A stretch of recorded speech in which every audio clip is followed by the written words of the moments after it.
everyone. Today I'm going to talk about why a lot of men, will move to a South American country or want to go to a South American country or even a Caribbean country for that matter more often than not.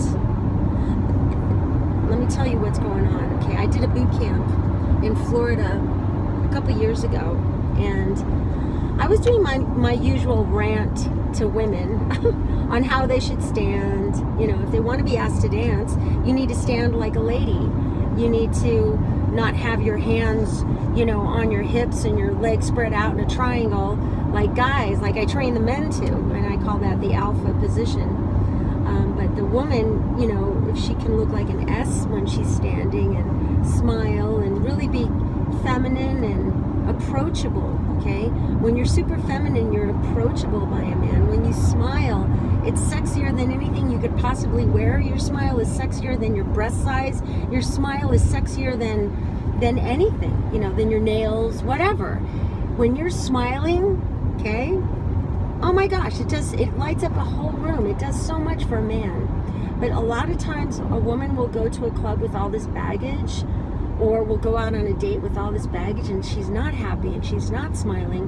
She might be completely content inside, but ladies, you gotta let him know about it. You gotta let your face know that you're happy. You have to let your face know that you're content, I know it's hard for women sometimes because, we pump our own gas, we put on the pants like the guys do, we pay our own bills, we have to go to work every day just like a man. We have to do so many things that are identical to a man. Out here in Colorado, ladies ski just like men, ladies hike just like men, ladies bike just like men. A lot of times you can't tell the difference. When I see a bunch of bikers on the road here in Colorado, I can't tell the difference between whether it's a girl or a guy on that bike sometimes, When I see skiers coming down a ski hill, is that a woman or is that a guy? Unless she's wearing pink, right? And even today, some guys will wear pink, and you just don't want to question it. You don't want to go there. Why are you wearing pink? Well, it's what I like. Okay, whatever, right? And I'm digressing again. Anyway, men will move to a Latin country, not even Latin American, or a Caribbean country, or visit there often because the women there make them feel like men. The women are super feminine. Now, I'm not saying all of them, but the majority of them know how to make a man feel like a man. And that would be with your smile. That would be with your sex appeal. That would be with being okay to touch yourself and to touch your hair, and to, a lot of things that I tell guys out here to stop doing, And when he told me, Edie, I'm going to be moving to South America, I said, why? I said, because American women, I've had it with American women. And I said, you've had it with American women. What's up with that, It seems like a personal problem. And I realized, a lot of guys just don't know how to treat women out here. They don't know whether to open the door for them, if it's going to offend them. I was on Facebook the other day, which I can't stand being on, but I have to do it for my business. And this woman says, oh my God, I can't believe it. I went to my car and this guy told me I was beautiful. Isn't that disgusting? I just couldn't wait to leave. And I'm thinking, he told you you were beautiful and you thought that was disgusting and you couldn't wait to leave? And I'm wondering, I said, why would a man telling you that you're beautiful be disgusting? Or isn't that pathetic, or whatever she said? And I was like, well, maybe I didn't get the whole story. Maybe I'm just getting the back end of this. But it turns out that he was just a complete stranger telling her she was beautiful. And you know what? If somebody told me that, I would say thank you, You only have a certain window of time, ladies, to where your beauty is going to slowly wither away, And I'm thinking, if I were a guy, I would never call a woman beautiful ever again after that kind of comment. Especially if it was posted on Facebook. I would hold my tongue, right? I'll never forget, I was in Florida and I was going into a Starbucks, right? And I saw this man approaching, and we were about ready to go in the door, and I was approaching the door, and he was getting closer, and I was getting closer, and the door was like right here, right? And I stopped, and I was waiting for him to open the door for me. Well, when I stopped right in front of the door, he stopped. And I looked at him, and I expected him to pull open the door. And he just looked at me. And I smiled. And I didn't, it was like a really awkward moment. And I was like, I said, "Are you going in?" And he goes, "Yeah." And I was like, "Okay then, excuse me." And I pushed him aside, and I opened the door for him, and I said, "After you." And he said, "Thank you." And I was thinking, you know what? Fuck you, all right? I didn't even go to that Starbucks. I said, I don't want coffee anymore, right? I want a drink. No, I don't drink, right? So I was just so like, what happened to chivalry, right? What happened to being polite and opening? And you know what? I thought maybe he's got an iceberg. Maybe the last time he opened a door for a woman, she said, "Ooh, that's disgusting. Ooh, that's, pathetic, whatever." Guys don't know what to do with women out here in this country anymore. And I'm beginning to feel it more and more every day. And in Black Belt Salsa, what we do is we really, really emphasize the extreme feminine and the extreme masculine. I train men how to be men again. I train women how to be women again, okay?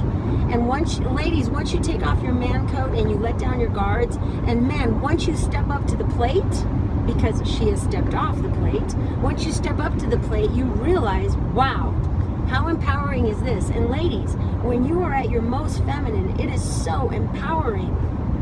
You are at your strongest when you are your most feminine, in that feminine state. So ladies, in order to prevent a mass exodus of men to Latin America, I mean, a lot of the good ones are leaving because they just want to take care of a woman. They want a woman to respect them. They want to take care of them. They want a woman to allow them to feel secure, because the only way you can release your true feminine, ladies, is when you're around a masculine man. Now, you might think, oh yeah, I'm going out with the girls, it's girls' night out, and right? But really, you can't release that deep, sensual, sexual, feminine inside you if you're around a bunch of girls. I'm sorry, you might differ with me on this, but it doesn't happen. We need a polarity opposite in order to really explode as women. And when a man can make you feel secure and safe, and the words out of his mouth are, "Don't worry, I'll handle it. I'll take care of it. I got this." Oh my gosh.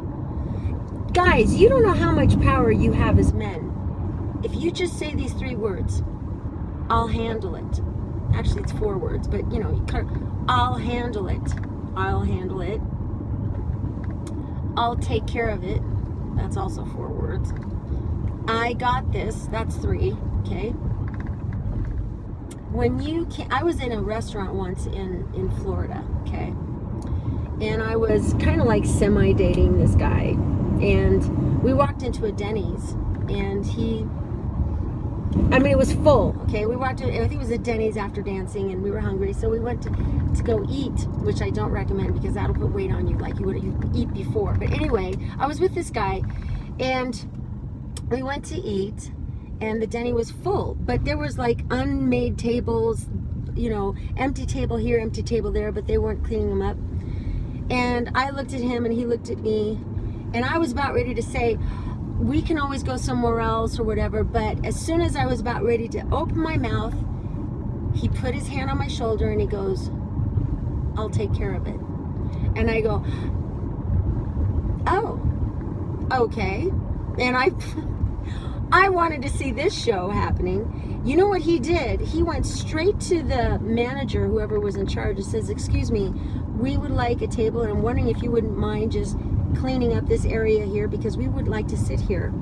And the manager said, "Oh, yes sir, right away," and he cleaned up the table, and it was awesome just to see him take the bull by the horns and take care of the situation. He handled it. He got this. He took care of it, right? And I just sat there and I stood in the light.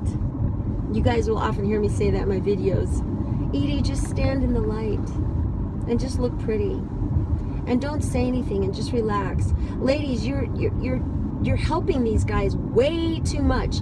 And I notice that, like when I'm teaching private lessons, if I help the guy way too much, when he actually goes out there to dance with other women who are not as helpful, who are virtually impossible to lead, who have a mind of their own, etc., etc., my helping him all the time is actually handicapping his learning.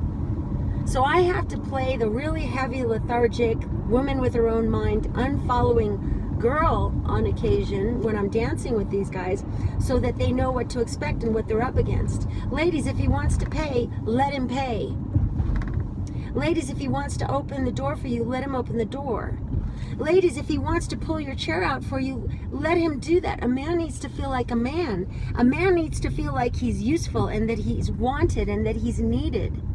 Once a man feels unneeded, he's out of there. He's going to go find some woman that needs him, that wants him. Okay, men need stuff to do. Why do you think they like the remote?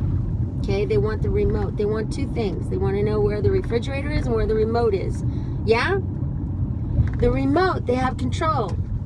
Let a guy have control every once in a while. Now, I'm not saying in an abusive way or an abusive relationship. I'm not saying that at all.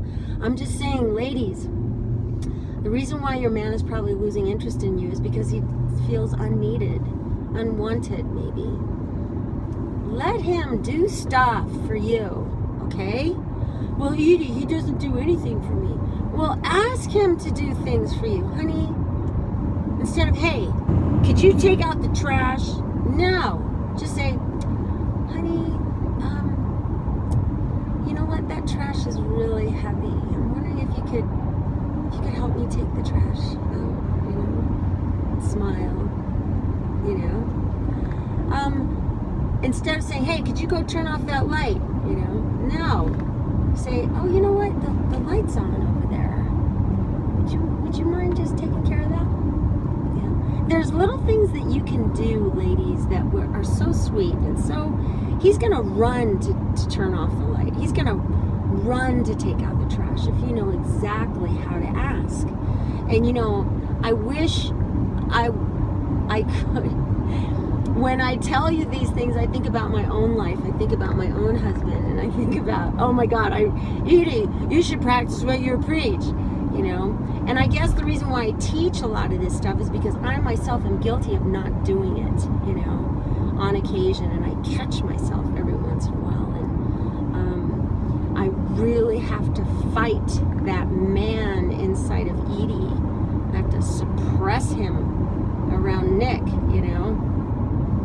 And so I just find that it's a lot easier to live with my husband when I'm super feminine, and he's more pleased with me than anything else, you know. I try to make up for it by like paying for things, or you know, but then that makes him feel unneeded, and I want him to feel needed, you know. So anyway, I'm making this too long. So ladies, take your man coat off. Let him open the door for you. Let him pull out the chair. Encourage him to tell you you're beautiful. Let him tell you you're beautiful. Let him pay the bill. Let him bring you flowers. Let him just dote all over you. Don't look at it as a sign of being corny or needy or whatever. No. He needs to do this for you. He wants to shower you with stuff. He wants to do stuff for you because that makes him feel like a man. Okay? All right, my rant is over. Okay, so ladies, go get a man tonight and treat him like $1 billion. All right? We'll talk soon. Bye.